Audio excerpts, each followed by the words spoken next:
penser utile, penser inspirant, penser actionnable. C'est vraiment les mots-clés sur Pinterest pour créer du contenu efficace, en tout cas un contenu qui va réussir à engager avec l'audience de Pinterest.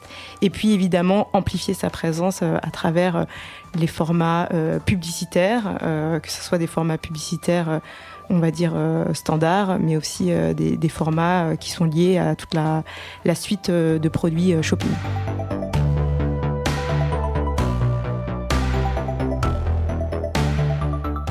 Bonjour, vous êtes sur le point d'écouter un nouvel épisode du Panier, le podcast e-commerce dans lequel on décortique les recettes gagnantes des acteurs du commerce en ligne. Mon objectif est de dénicher avec vous les meilleurs conseils et retours d'expérience pour se lancer et progresser dans la vente en ligne. Acquisition, parcours client, outils, plantage, réussite, apprentissage, on abordera ici tous les sujets sans tabou. Je suis Laurent Kretz, cofondateur de Cosa Vostra, agence de conseil tech et créative. Avec la meilleure équipe du monde en conception, créa, dev et contenu, j'accompagne des boîtes de toute taille dans leur stratégie digitale. Contactez-moi sur lepanier@cosavostra.com, sur LinkedIn ou sur notre site cosavostra.com. Bonne écoute.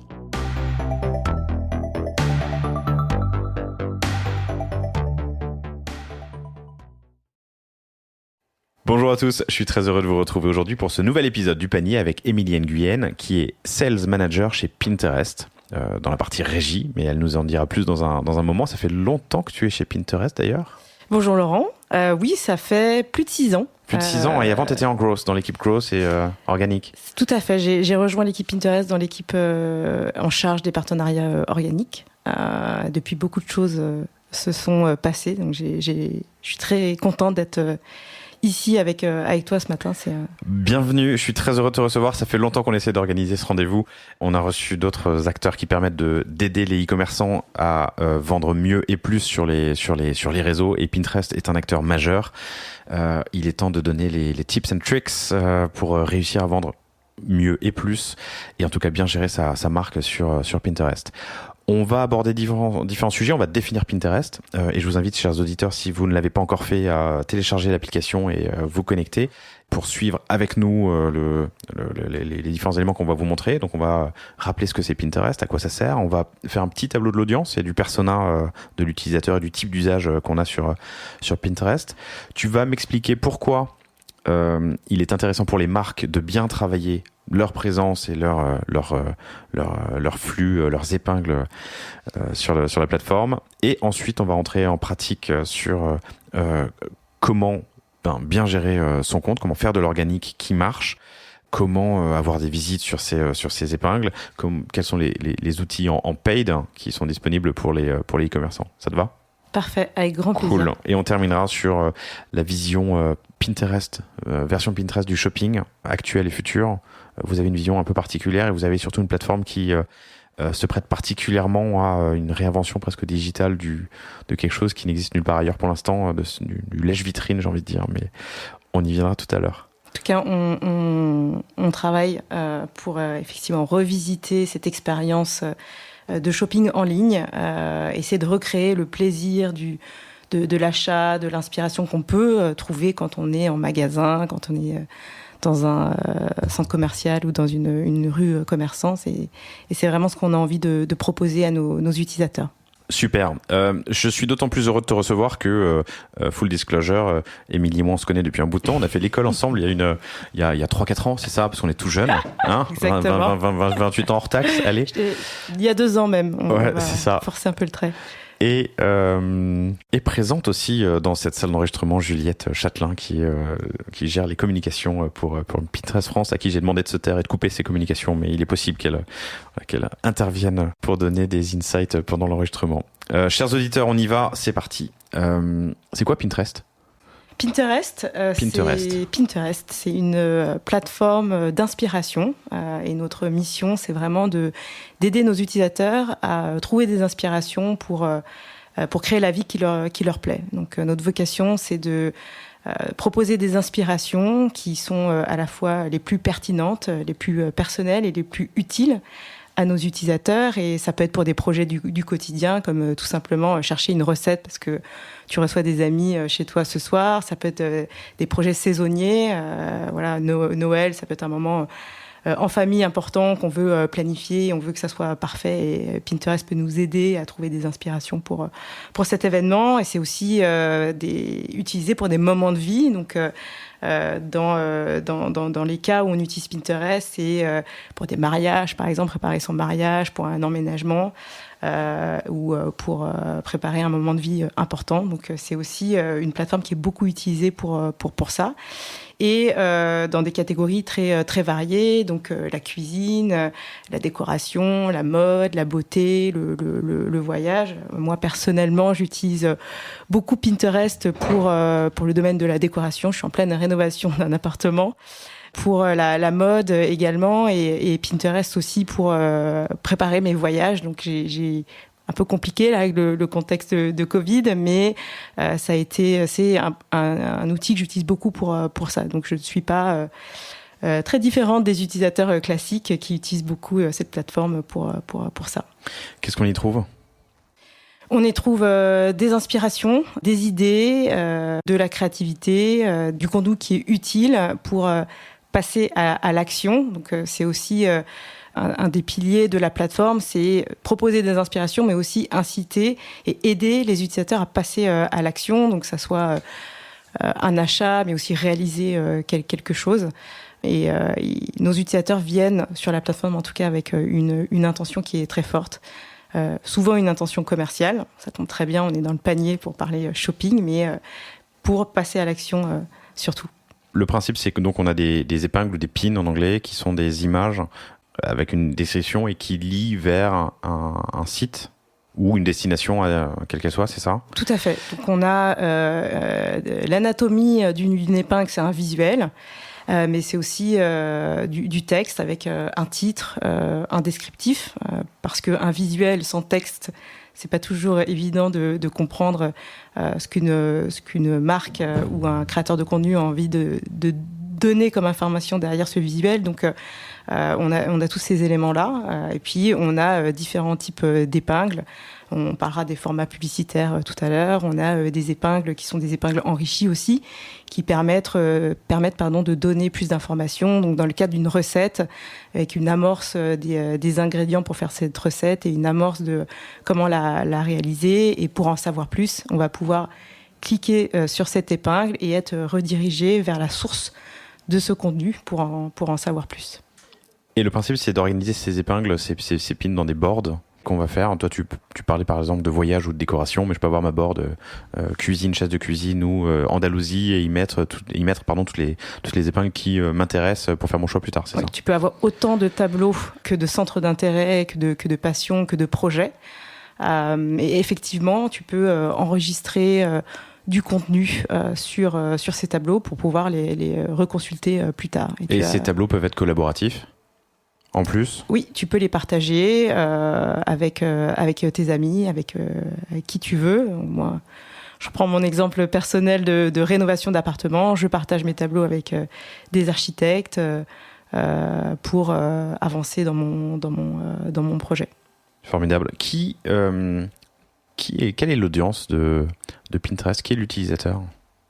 Qui est l'utilisateur ? C'est d'abord on a en France plus de 20 millions de visiteurs uniques sur la plateforme qui viennent sur la plateforme pour trouver des inspirations. Pour te donner une perspective un peu plus globale, c'est plus de 475 millions d'utilisateurs actifs chaque mois à travers le monde. Voilà, pour te donner un peu une perspective internationale. On a des hommes, des femmes. Tu as dit 750 millions ? 475. Okay, plus de 475. Ok. On a des hommes, des femmes, la génération Z, des boomers. On a vraiment une audience qui est finalement assez représentative de la population française. Historiquement, une idée reçue qu'on peut avoir, c'est que c'est une plateforme qui est très, très féminine. Or, on voit que dans les nouveaux utilisateurs qui s'inscrivent, on a énormément d'hommes, plus de la moitié, qui s'inscrivent sur la plateforme, parce qu'évidemment, les femmes n'ont pas le monopole des passions et des centres d'intérêt, donc c'est vraiment une plateforme pour tous. Intéressant. Là, tu dis que plus de la moitié des nouveaux inscrits sont des inscrits des hommes ? Oui. Ok, intéressant. Et tu dis aussi que du coup, le l'audience est un peu en ligne avec la population actuelle, quoi. En termes de démographie, d'âge, effectivement.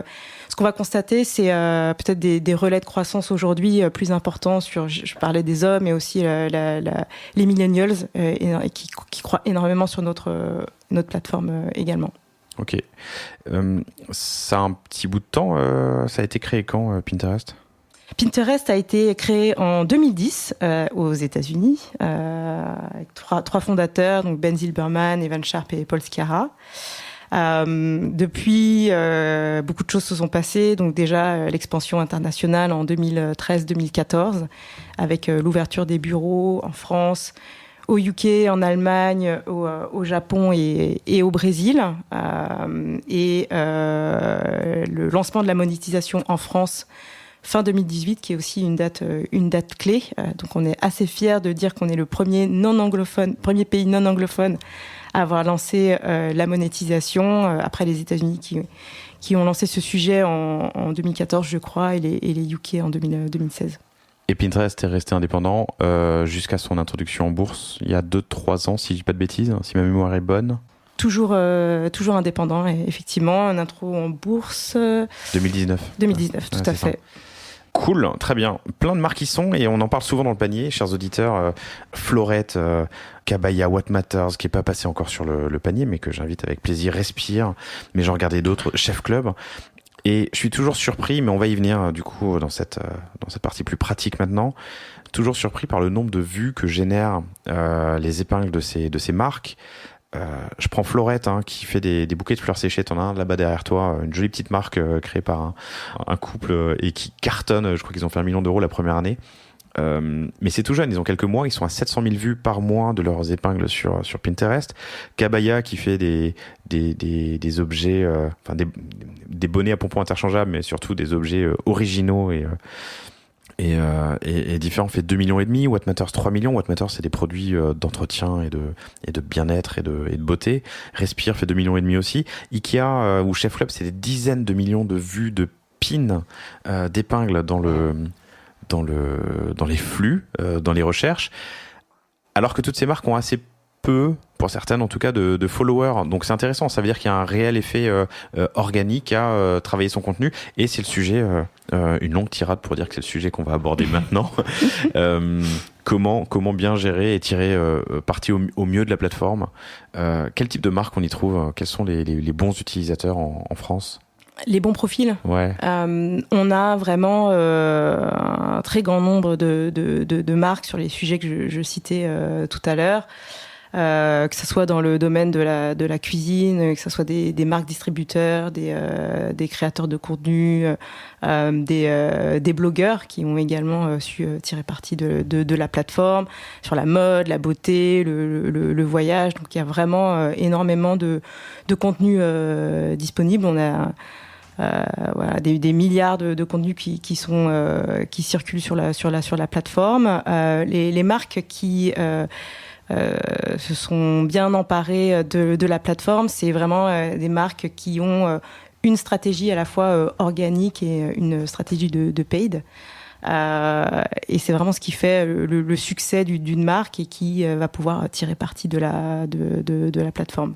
Donc dans les exemples que tu citais, je trouve que c'est des très bons exemples parce qu'on peut avoir cette idée de reçu, on n'a pas assez d'abonnés, on n'a pas assez de followers, donc comment émerger sur la plateforme. Et voilà, les stats que tu partages, c'est vraiment des très bons exemples de marques qui ont très certainement développé une stratégie organique. Donc pour te donner un petit peu plus de détails, c'est quoi la stratégie organique ? C'est de pouvoir permettre que son contenu se retrouve sur la plateforme. Et ça, il y a plusieurs possibilités. Une possibilité de se dire qu'un utilisateur peut enregistrer du contenu en se baladant sur le web, qui peut aller passer par ton site et permettre à ces personnes de enregistrer du contenu facilement en intégrant les outils Pinterest sur ton site, permet aussi ce passage de ton contenu de ton site sur Pinterest qui pourra être distribué à l'ensemble de la communauté de Pinterest. Donc ça, c'est un premier élément. C'est tout ce qu'on peut faire depuis son site. Donc on peut imaginer l'audience de son site et construire autant d'ambassadeurs de ta marque et de ton contenu sur la plateforme, puisqu'ils seront à même de créer du contenu sur le site. Il y a aussi la possibilité depuis son profil, d'avoir finalement une stratégie éditoriale. Comment je peux aussi créer du contenu original, utile, inspirant et qui va parler à cette audience. Et donc ça aussi, c'est un levier de création de contenu assez efficace. Et vraiment cet aspect... pour engager avec l'audience de Pinterest, comment je construis un contenu qui est utile. Donc, il y a aussi plein de bonnes pratiques créatives. Donc, je ne sais pas si on aura... On y vient dans 3 minutes. Et il y a cet aspect-là, effectivement. Et puis, le paid, qui est vraiment cette amplification, puisque ça te permet d'aller utiliser des formats, de cibler des audiences qui t'intéressent. Et permet vraiment d'amplifier ta visibilité. Un élément que je rajouterais aussi, c'est de un petit peu prendre du recul par rapport à sa marque et de se dire qu'est-ce qui peut inspirer la communauté des utilisateurs de Pinterest. Et j'entends par là imaginer aussi comment s'adresser à ces marques en dehors de on va dire, ma catégorie phare. Je prends l'exemple, par exemple, de la mode, où tu pourrais avoir tendance à pousser des looks uniquement, des vêtements, des choses comme ça. Or, tu peux te dire, ce qui intéresse aussi les utilisateurs de Pinterest, c'est le voyage, le bien-être, et donc prendre aussi la parole de façon un petit peu détournée sur ces éléments-là pour maximiser la portée de ton contenu sur la plateforme. Merci. Je pense qu'il y a un paradigme qu'il faut bien avoir en tête, c'est que c'est pas un réseau social au sens où on ne suit pas des gens. Mon contenu, comme tu l'as dit, que je le poste moi-même ou qu'il soit posté par d'autres, va apparaître dans des flux, dans des boards en suggéré ou sur des résultats de mots-clés. Et c'est ça qui permet de diffuser un contenu, si possible, beau, le plus loin possible en termes de reach.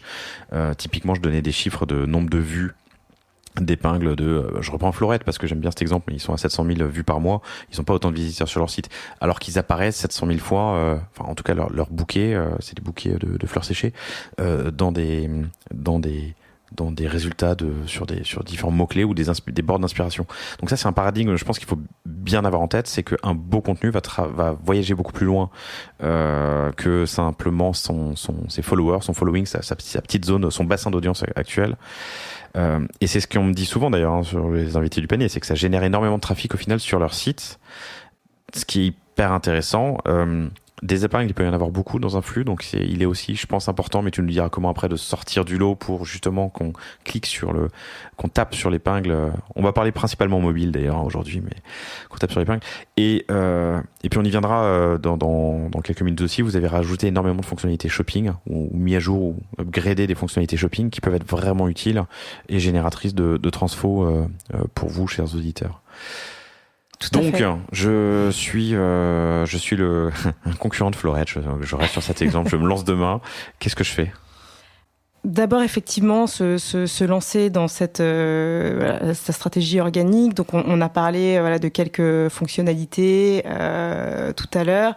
Important pour peut-être répéter ce sujet et insister que la découvrabilité d'un contenu se fait principalement par différentes surfaces de Pinterest et pas de la page d'une marque. On rentre très peu par le biais d'une page. En fait, on va découvrir le contenu parce que à travers sa page d'accueil qui est très personnalisée. Donc, on a aussi un champ des possibles qui est très important d'apparaître sur cette page d'accueil, également sur le moteur de recherche, en résultat de recherche sur le moteur, et puis aussi ce qu'on appelle les épingles similaires. Lorsque consulte un contenu, Pinterest va vous proposer en dessous de ce contenu des épingles qui sont similaires à ça. Donc, je dirais effectivement de mettre à jour toute sa présence organique. Est-ce que mon site a tous les outils Pinterest pour aider à l'enregistrement de contenu, dans la création de ma page, prendre en compte l'audience que j'ai envie de toucher, créer des tableaux qui sont liés à ça, penser utile, penser inspirant, penser actionnable. C'est vraiment les mots-clés sur Pinterest pour créer du contenu efficace, en tout cas un contenu qui va réussir à engager avec l'audience de Pinterest.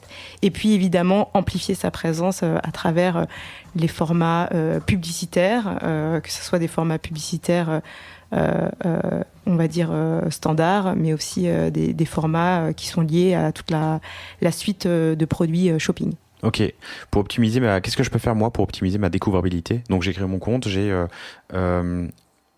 d'ailleurs sur mon site je dois installer un add-on Pinterest pour optimiser les pages, j'imagine. Il y a des tags spécifiques à Pinterest ? Oui, tout à fait. Il y a un méta-tag qu'on peut installer, qui est assez classique par rapport à des tags qu'on peut trouver sur d'autres plateformes.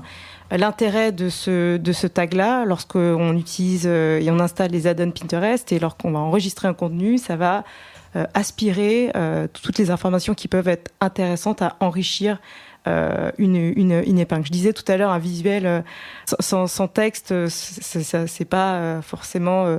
on ne sait pas quelle est l'utilité de ce contenu. Justement, le titre, le descriptif va aider les utilisateurs à comprendre un peu ce que les marques veulent nous dire, en quoi ce contenu va être utile pour moi, et cliquer et engager avec cette épingle. Est-ce que tu as des recommandations sur cette optimisation ?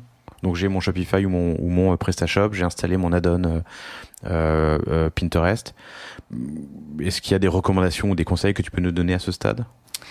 Oui, il y a effectivement, soit on travaille avec un prestataire et ils ont toute la suite de produits, donc c'est assez simple d'activer tout ça. Soit on le fait directement depuis son site, donc c'est bien d'installer ce tag-là, bien le paramétrer pour que ça aille chercher les bonnes informations. Et puis s'assurer effectivement, si on crée du contenu en natif, que on ait des visuels qui soient en vertical, pensez mobile, on l'a dit tout à l'heure, on a quand même 80% de l'utilisation de la plateforme qui est mobile, donc pensez mobile friendly, avec des formats verticaux et tout ce qui pourrait être du texte en surimpression par exemple, qui va donner du sens au visuel, qui en un clin d'œil va se dire oui, je vais trouver ce qui est utile pour moi en cliquant sur cette épingle. Donc faut pas oublier que on est dans un environnement où on va scroller énormément, donc il y a quelques bonnes pratiques pour sortir du lot, la surimpression, les formats vidéo et également le fait que ça soit animé, ça attire forcément l'attention des utilisateurs qui vont très certainement vouloir en savoir plus.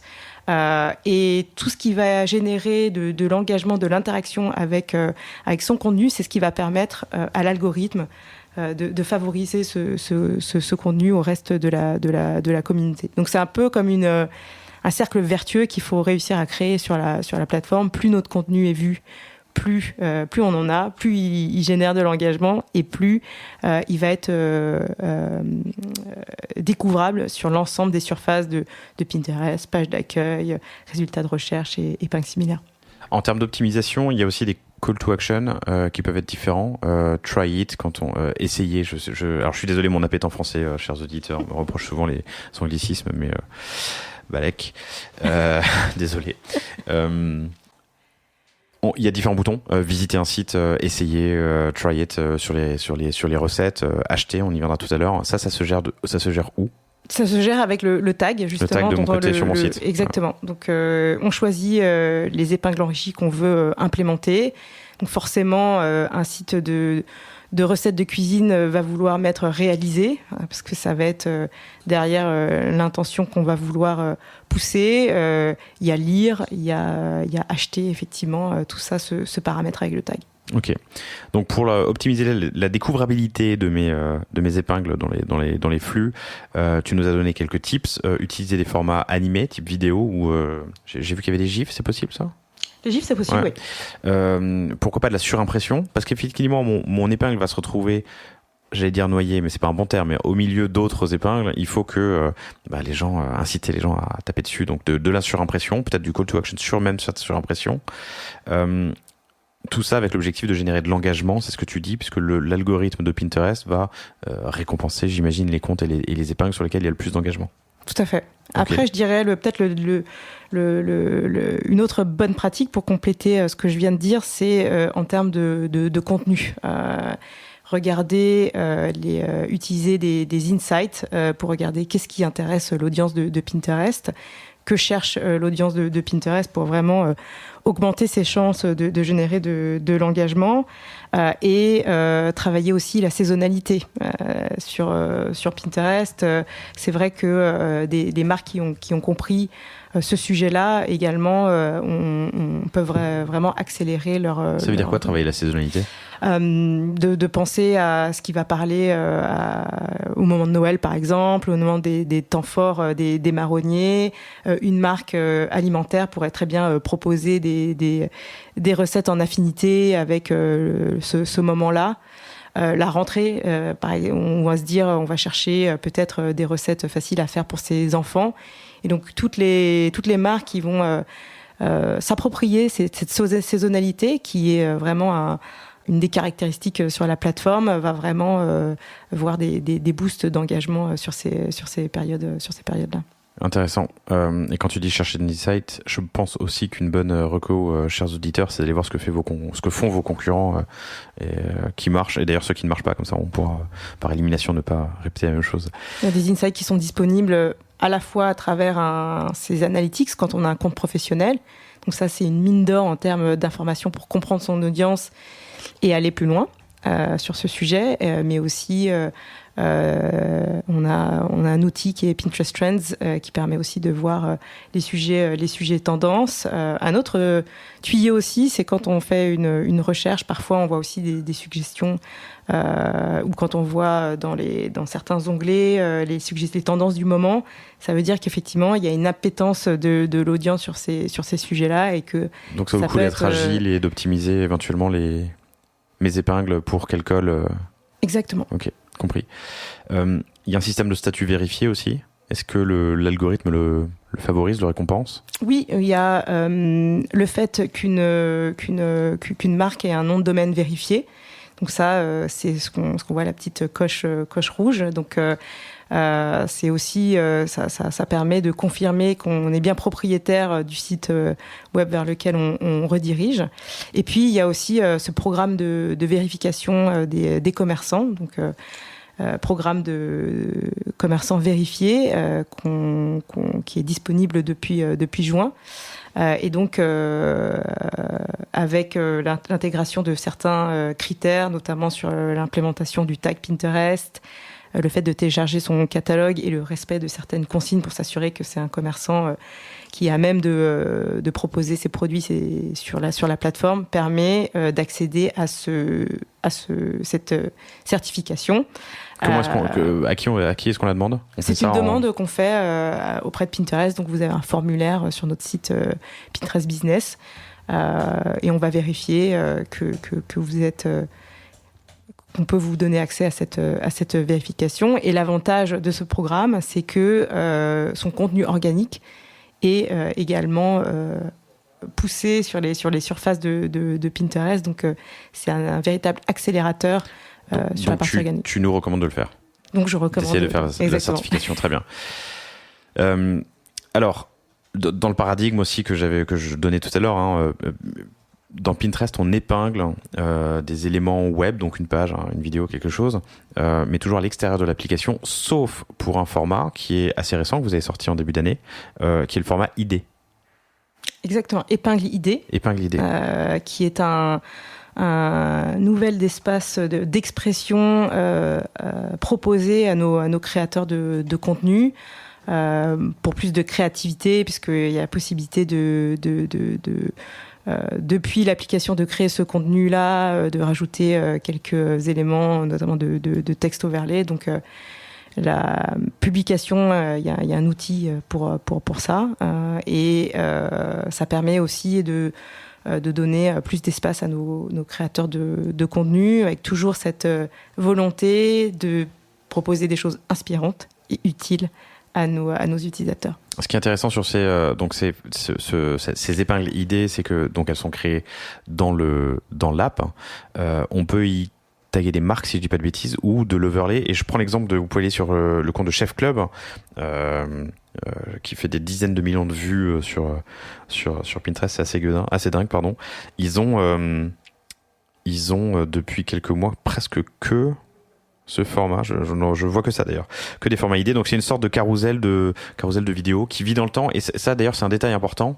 Ça vit dans le temps. C'est un format evergreen sur Pinterest. Très important, oui. C'est un format qui n'est pas éphémère, donc qui dure pour toujours sur la plateforme, qui peut se partager, être enregistré et découvrable aussi, au même titre que les autres contenus sur toutes les surfaces de la plateforme. Donc il y a un avantage, je parlais tout à l'heure d'organique et de développer toutes ces stratégies, c'est que si un contenu est engageant, il va continuellement à vous générer de l'engagement, du trafic. Tu parlais des marques tout à l'heure, je pense qu'elles se sont aussi saisies de ça.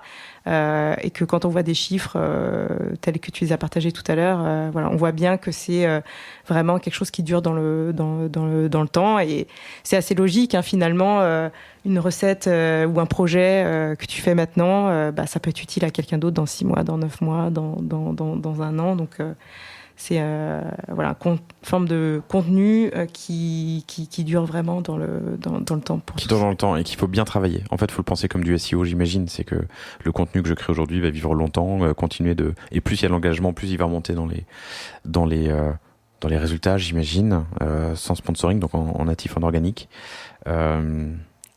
Tu me disais qu'il y avait une sorte de boucle vertueuse à l'utilisation, au final. Oui, parce qu'il faut se mettre vraiment dans la peau de l'utilisateur et on n'est pas sur une plateforme où on va être dans une dynamique de partager des choses à sa communauté ou de montrer avec qui on est ou ce qu'on est en train de faire. On est dans une dimension personnelle. Je viens sur la plateforme, je cherche du contenu qui va m'aider pour mon quotidien, qui est personnel et qui va permettre de me projeter dans le futur et de planifier quelque chose. Alors, quand on dit planifier, c'est parfois un grand mot, mais ça peut être des choses ce soir, dans une semaine, dans 6 mois.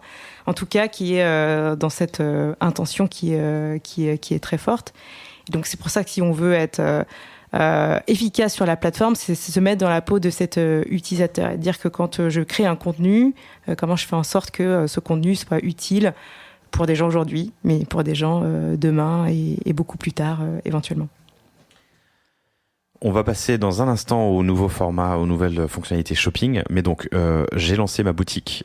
Je crée mon compte. Je vais installer sur mon PrestaShop, mon WooCommerce ou mon Shopify l'add-on ou l'application Pinterest. Je travaille bien les tags de mon côté site sur l'optimisation de ces tags. Pourquoi ? Pour optimiser la découvrabilité de mes épingles. Donc tu l'as dit, avec des formats si possible visuels efficaces et intéressants, donc de la surimpression, éventuellement du call to action sur mes images ou mes vidéos. Les vidéos, c'est un truc important, et d'ailleurs quand vous naviguez sur la plateforme, on les voit bien, ça s'anime, ça sort du lot quand c'est au milieu d'images.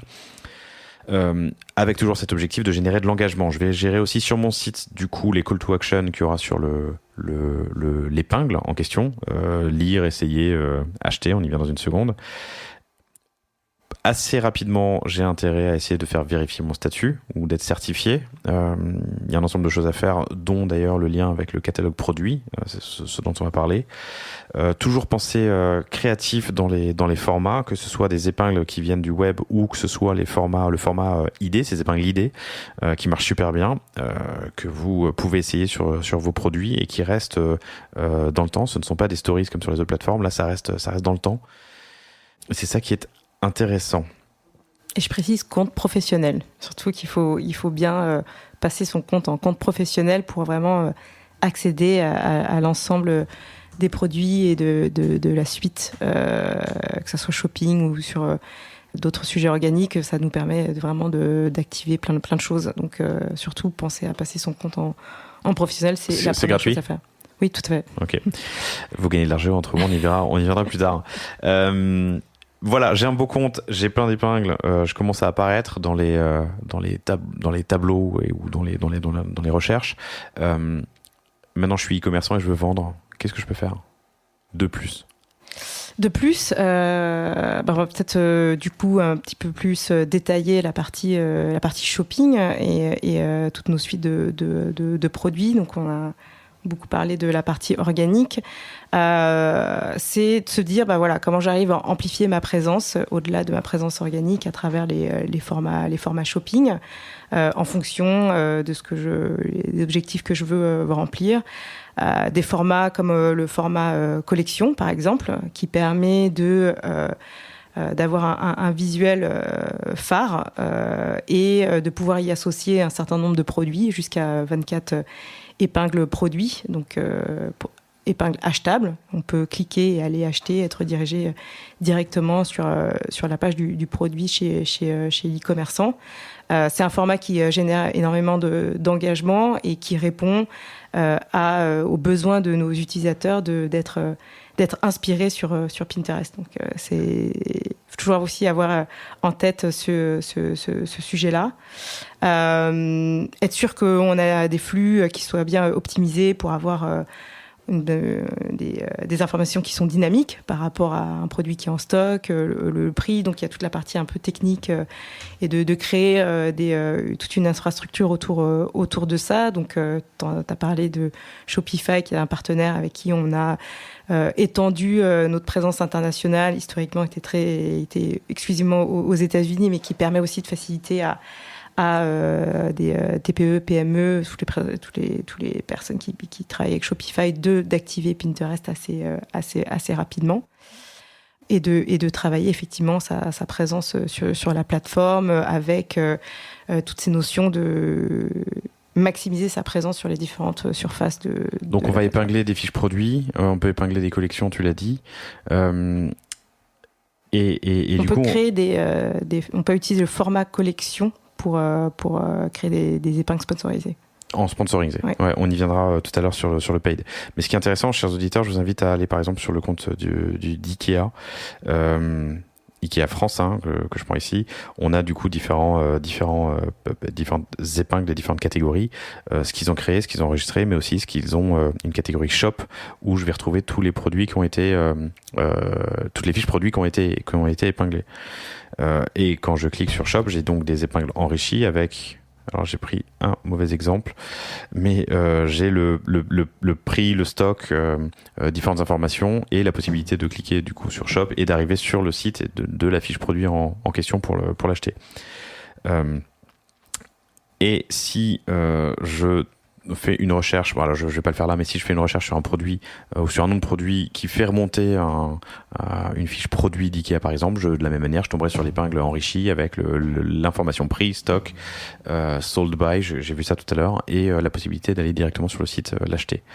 D'ailleurs, au début juin, on a annoncé des nouvelles fonctionnalités, notamment l'onglet shopping, qui n'existait pas avant, qui peut aussi faciliter pour les utilisateurs l'accès à du contenu achetable. Donc tu vas quand tu tapes une recherche, chemise en jean par exemple. Chemise bleue. Bim, chemise bleue. Là, tu vas voir par défaut des inspirations chemise bleue et tu vois à côté l'onglet shopping. Et bien là, ça va te rediriger directement vers du contenu chemise bleue et achetable. Et puis il y a une fonctionnalité que j'ai découvert tout à l'heure, j'avais jamais vu ça, mais si vous faites un appui long sur une photo, on peut l'épingler directement et ça permet de faire une sorte de wishlist ou de panier, en tout cas temporaire, enfin de liste de choix plus rapidement sur... c'est un peu ce qu'on disait en tout début de cette intro de l'âge vitrine. Donc ça, ce sont des nouvelles fonctionnalités qui sont arrivées, qui permettent aux e-commerçants, allez, de lier leur, enfin, ils pouvaient déjà le faire avant, mais vous pouvez en tout cas bien épingler vos fiches produits. Il faut la taguer comme un produit achetable, ou Pinterest le découvre automatiquement? Ça va chercher. Comment est-ce que je lis mon catalogue? Pardon, c'est ça ma question. Pinterest le découvre automatiquement. C'est aussi l'intérêt de se dire qu'on est un commerçant vérifié. C'est que par la suite, Pinterest dit que tu fais quelque part un peu estampille un commerçant comme un bon commerçant et va distribuer son contenu. Donc c'est des nouvelles fonctionnalités pour les utilisateurs, d'un côté parce que ça facilite ce passage de l'inspiration à l'action qu'on cherche à faire, et pour les marques, ça permet d'augmenter la découvrabilité de son contenu achetable. Il y a un dernier truc que j'aimerais que tu nous expliques sur la partie organique déjà, avant de passer au paid, et dont on n'a pas parlé d'ailleurs, et qui est quand même hyper important, parce que c'est une belle innovation, c'est Lens. C'est la capacité de Pinterest à travers une photo de découvrir des produits. On a fait la démo tout à l'heure ici. Si vous allez dans l'onglet recherche, enfin dans le tab recherche, et vous choisissez l'appareil photo, vous prenez en photo un objet, et on va trouver les objets similaires et à vendre sur la plateforme. Ça marche aussi... c'est quand même super puissant. Hein. Et du coup, je vais tomber dans Explore ou Shop, comme les résultats de recherche par mots-clés, tout simplement. C'est plutôt cool. Donc, si vous êtes en magasin ou chez des copains... Si tu aimes la veste de ton voisin, discrètement, tu peux prendre une photo et voir où il l'a acheté. Et ce qui est intéressant aussi, donc je continue d'expliquer la fonctionnalité, c'est cette fonctionnalité Lens existe aussi sur les épingles dans l'app. Donc là, je suis sur une épingle déco que j'ai ouvert tout à fait par hasard. C'est JLM. Et dans l'image, je peux aller sélectionner une partie de l'image. Il y a des produits qui sont tagués en plus. Et ça va me trouver tous les produits similaires qui sont épinglables ou achetables au cas échéant. Il y a une fonctionnalité aussi qui est à venir en France, qui est Try-On.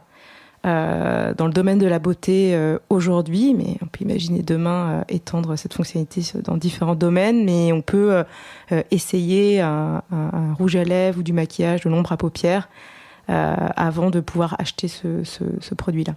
Ok. Donc voilà pour l'explication de la fonctionnalité. Qu'est-ce que moi, en tant que e-commerçant, en quoi je peux jouer avec Lens et comment je peux optimiser Ça part toujours de sa présence organique. Je dirais que c'est vraiment la base, le fondamental de tout ça. C'est plus on a du contenu sur la plateforme et plus il est engageant, plus on maximise nos chances d'apparaître sur tous ces espaces. Ok, compris. Super, donc tout ça vous pouvez le faire gratuitement avec beaucoup de travail en tout cas, et de l'optimisation. Vous avez aussi la possibilité de faire du sponsoring et sponsoriser des fiches produits, des collections, des vidéos, des carousels, et tu vas nous expliquer quels sont les différents formats publicitaires. Oui, alors peut-être vous décrire les formats shopping et les formats qui sont pas forcément dédiés à la suite shopping. Tout simplement parce que, là, en début juin, on a annoncé la sortie de nouvelles fonctionnalités, mais finalement, shopping, c'est pas un sujet nouveau. C'est que c'était déjà au cœur de nos préoccupations, dans cette idée de vraiment accompagner les utilisateurs de l'inspiration à l'action. Il y avait déjà des réflexes de shopping sur la plateforme. Et il y a un chiffre qui est assez intéressant à partager, c'est 89% des utilisateurs de Pinterest déclarent utiliser Pinterest pour s'inspirer en amont d'un achat. Et donc ça, c'est vraiment des choses qui étaient ancrées par nos utilisateurs. Et tout simplement, on parlait tout à l'heure de cette notion de plateforme personnelle. On vient pour réaliser des projets, pour planifier. Donc il y a une intention qui est très forte de la part de nos utilisateurs. Et très souvent, c'est une intention qui est commerciale. Donc, juste voilà, pour redonner un petit peu du contexte et qu'on avait des formats qu'on pouvait utiliser avant l'annonce de nouvelles fonctionnalités début juin pour générer des conversions et des ventes sur la plateforme, puisque on peut très bien imaginer avoir une épingle produit qui va déjà donner du détail sur un produit avec le prix et le stock et qui redirige vers votre site. Les nouvelles fonctionnalités qu'on a sorties pour les annonceurs, c'est ce programme vérifié et c'est tout ce qu'on peut utiliser autour de catalogues. Donc catalogue qui existait, qui a été lancé il y a plusieurs mois déjà. Donc c'est le fait de pouvoir télécharger tout son catalogue de produits sur Pinterest et de générer en masse des épingles produits. Et c'est la possibilité effectivement d'utiliser des formats spécifiques avec ce catalogue-là, des collections que j'ai parlé tout à l'heure. Ok. Le sponsoring, je vais d'épingles. Je peux le faire sur des produits enrichis. Du coup, je peux le faire sur quel ciblage, comment est-ce que je lance une campagne ? On peut, on va définir les ciblages, l'audience que j'ai envie de toucher, donc du ciblage démographique, les centres d'intérêt des personnes que j'ai envie de toucher. Et comme je le disais tout à l'heure, par rapport à ce qu'on appelle nous des catégories adjacentes, c'est d'abord penser aux gens que j'ai envie de toucher. Est-ce que j'ai le bon contenu pour engager avec ces personnes-là et définir ma stratégie de ciblage. Et puis aussi, on peut mettre en place des stratégies de reciblage, de retargeting. Soit sur la base d'une audience que j'aurais créée, on définit qui on a envie de recibler, mais aussi du retargeting dynamique, donc des personnes qui seraient passées sur mon site, qui consultent un produit et que j'ai envie de retoucher une fois qu'ils viennent sur la plateforme. Alors on l'a pas dit, mais ça me paraît assez évident. Mais pour une bonne partie, c'est du self-serve. Il y a une plateforme qui est sur business.pinterest.com sur laquelle on peut aller gérer, lancer ses campagnes. Est-ce que tu as des insights ou des conseils pour une campagne réussie ? Oui, on a. Ce qui est important, c'est bien s'aligner sur l'objectif et la définition ensuite des formats, du ciblage pour bien remplir ces objectifs. Donc effectivement, quand on est dans une logique de trafic, s'assurer que le contenu que je vais mettre en avant est bien un niveau d'actionnabilité suffisant pour les utilisateurs. Si je suis à un objectif de branding, mettre les bons formats, que ça soit sur la vidéo, que ça soit sur des carousels et surtout aligner mon contenu à cet objectif là. Donc c'est vraiment de définir sa stratégie de ciblage, de contenu, c'est-à-dire qu'on peut si on a des formats qui ne remplissent pas les codes de Pinterest, qui ne suivent pas les bonnes pratiques de Pinterest, ça risque de forcément un petit peu impacter négativement les résultats. Ok. Donc des épingles produits enrichis, on peut faire de la pub pour des collections. Alors ça c'est intéressant parce qu'il y a une image maîtresse, on va dire, et ensuite quelques petits thumbnails. Vignette, pardon. Et on arrive sur du coup une page de collection, donc ça c'est hyper intéressant. Tu parlais de saisonnalité tout à l'heure, mais une collection été, une collection hiver, une série de boules de Noël. Bref, le format collection ads, publicité collection est intéressant. C'est de dire comment on aide l'utilisateur à recréer dans la vraie vie une scène, un look. Une recette, on peut imaginer qu'il y a une image héros d'un plat et qu'en dessous, ça redirige vers des retailers avec tous les ingrédients.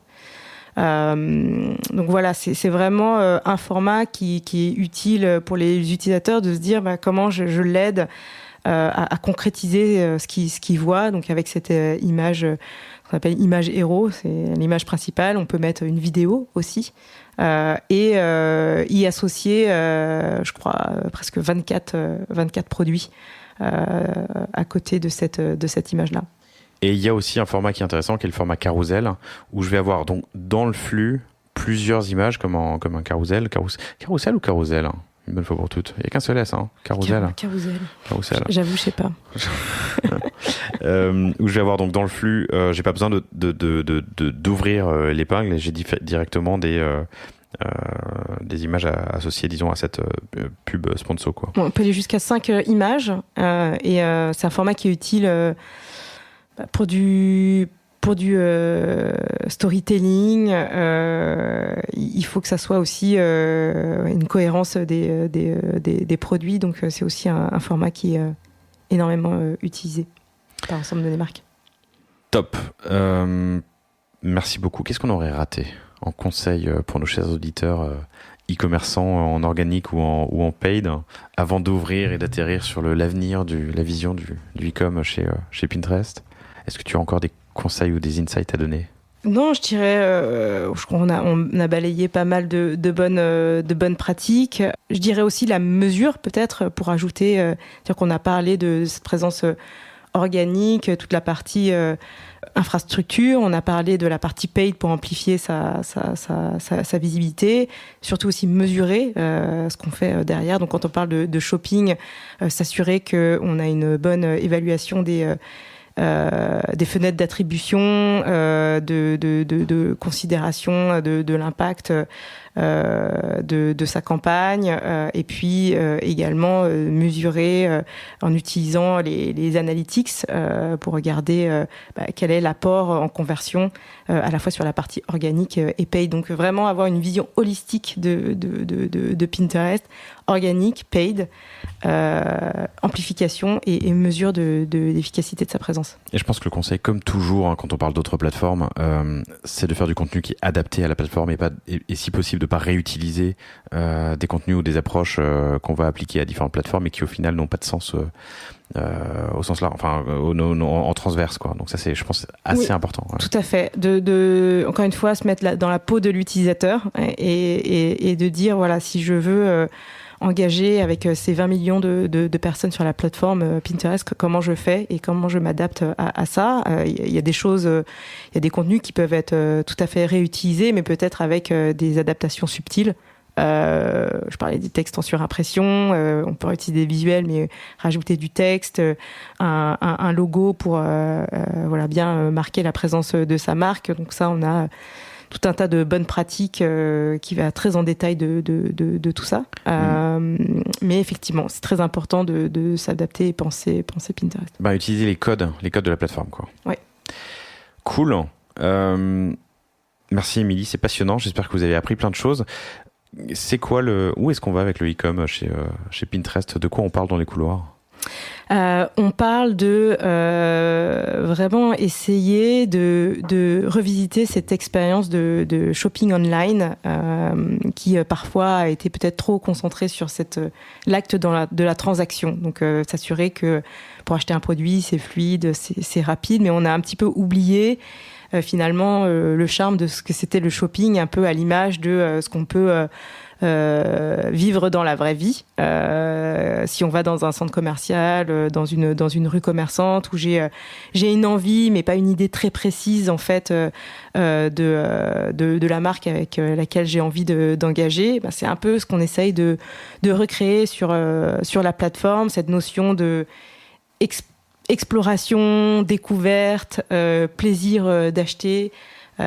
Sérendipité, c'est de se dire je pas forcément y penser à ça, mais en le voyant, en étant inspiré, je vais essayer d'en savoir plus et potentiellement acheter ce produit. Donc c'est il y a une notion de phase aussi, phase de réflexion ou disons phase dans l'acte d'achat. Oui, c'est de dire que c'est une plateforme qui dans cette différentes phases de shopping qu'on peut être, c'est-à-dire que tous les produits ne sont pas des produits achats d'impulsion, mais de se dire j'ai besoin de réflexion parce que ça coûte cher ou parce que j'ai besoin de m'imaginer, de me projeter.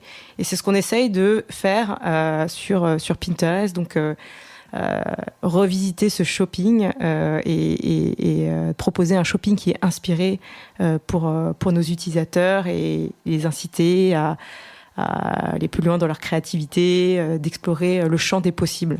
Il n'y a pas qu'une seule option, et ça, Pinterest veut vraiment ouvrir le champ des possibles pour les utilisateurs.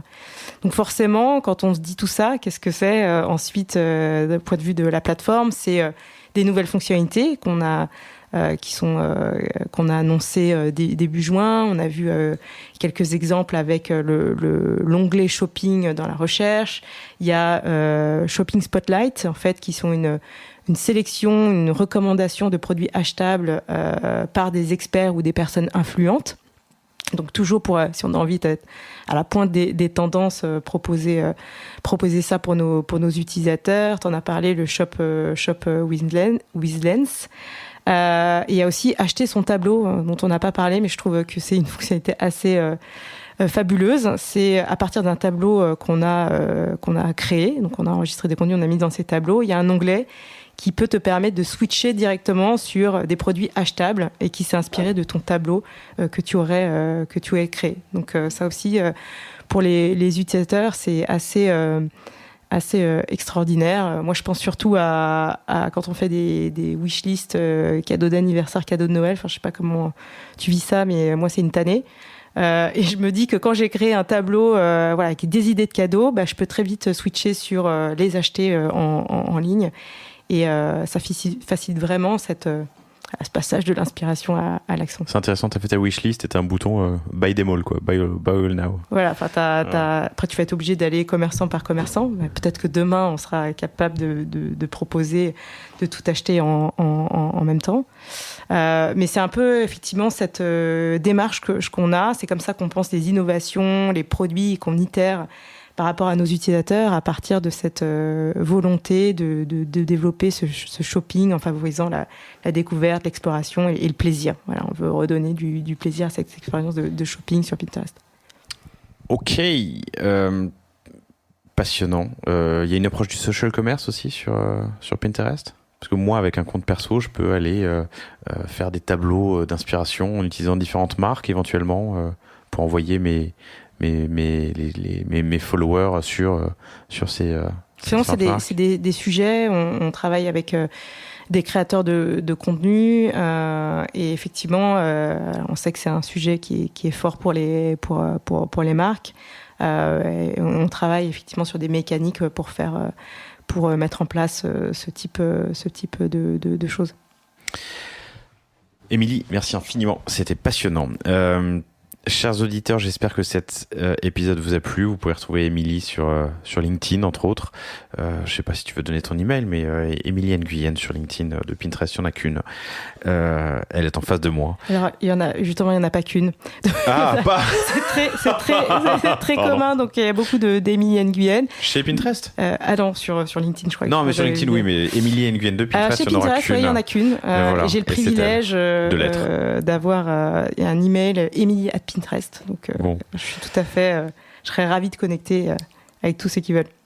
En tant que sales manager, c'est quoi ton enjeu et sur quoi tu es jugé? Quel est ton objectif? Quel est ton challenge?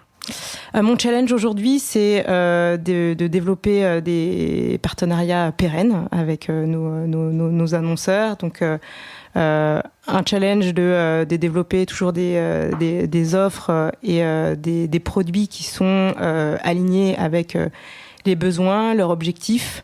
Donc ça, c'est mon objectif principal. Ok. Il y a du self-service pour certains e-commerçants qui veulent faire de la pub sur la plateforme. C'est que du self-service. Ouais. Mais il y a des grands comptes que tu, j'imagine, prends par la main pour les onboarder mieux, les accompagner mieux dans leur démarche. À quel niveau de budget se fait le switch? Enfin, à partir de quand je t'appelle, en fait? C'est ma question. Très bonne question. Nous, à Paris, on gère un certain nombre de comptes. Après, il y a aussi des notions de ressources pour nous.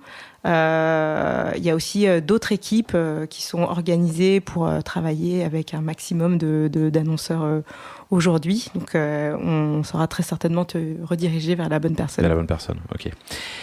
Émilie, merci infiniment. Merci beaucoup, Laurent. Juliette, merci, on ne t'a pas entendu, c'est parfait. Chers auditeurs, j'espère que cet épisode vous a plu. Si je ne dis pas de bêtises, il est diffusé de semaine prochaine, donc l'avant-dernière semaine de juillet. Je vous souhaite plein de réussite sur Pinterest, entre autres, plein de réussite e-commerce en général. Merci Émilie, à bientôt. Merci, à très vite. Merci d'avoir écouté cet épisode du panier. J'espère qu'il vous a plu. Si c'est le cas, et même si ce n'est pas le cas, abonnez-vous pour ne rater aucun épisode. Parlez-en autour de vous et laissez-moi un commentaire sympathique sur Apple Podcast. C'est ce qui m'aide le plus à remonter dans les classements. N'hésitez pas non plus à le partager à chacun de vos contacts dans le business.